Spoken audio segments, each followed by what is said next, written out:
வணக்கம். புத்தக சிறுகள் புத்தக கடையிலிருந்து நான் தயாஜி. கவிதை வாசிப்பு இன்பத்தை கொடுக்கக்கூடியது அப்படின்னு தானே பொதுவா எல்லாரும் சொல்லுவாங்க.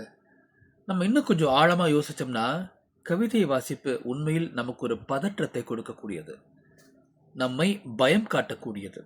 இன்னும் சில சமயங்கள்ல நாம சரியான ஆளா இருக்கோமா? நாம செய்ய வேண்டிய வேலைய சரியா தான் செஞ்சுகிட்டு இருக்கோமா? நம்முடைய இருப்பு என்னவாக இருக்கு அப்படின்ற கேள்விய அந்த கவிதை வாசிப்பு நமக்கு கொடுத்துரும். அப்படியான ஒரு கவிதை தான் நான் இன்னைக்கு உங்ககிட்ட பகிர்ந்துக்க போறேன். பாடிக்கூடாரம் என்ற கவிதை தொகுப்பிலிருந்து கண்டாரதித்தன் எழுதியிருக்கக்கூடிய கவிதை தொகுப்பிலிருந்து அந்த கவிதை. ஒரு தகப்பனாக இருப்பது என்பது எப்பேற்பட்டது? நாம் என்னவாக இருக்கிறோம்? நாம் சரியான தகப்பனாக, சரியான தாயாக, சரியான சகோதரனாக, சரியான நண்பனாக இல்லாவிட்டால் என்ன மாதிரி சூழலாக அது மாறிப்போகும் அப்படின்னு சொல்லக்கூடிய ஒரு கவிதையாக இந்த கவிதையை நான் பார்க்குறேன்.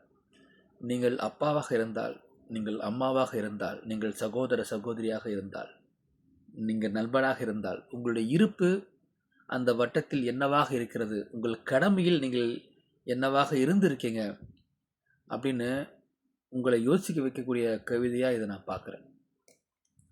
பிளவு பிளவு. அப்பா, நீங்கள் இங்கில்லாமல் இருப்பதென்பது எங்களுக்கு தீராத வலி.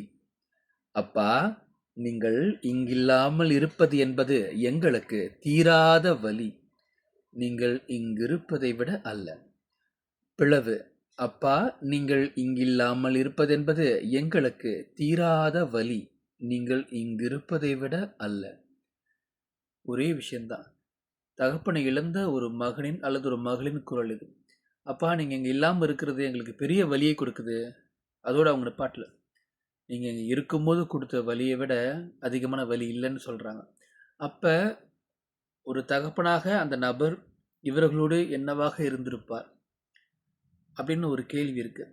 இன்னும் இந்த கவிதைக்குள்ளே நம்ம நிறைய விஷயங்களை கண்டறிய முயற்சி செய்யலாம். இன்னும் ஆழமாக போகலாம். நான் இந்த ஒரு பகுதியை இந்த கவிதையில் கண்டிருக்கேன். அதை உங்களோட பகிர்ந்துக்கிறேன். பாடிக்கூடாரம் கண்டாரதித்தன் கவிதை தொகுப்பிலிருந்து.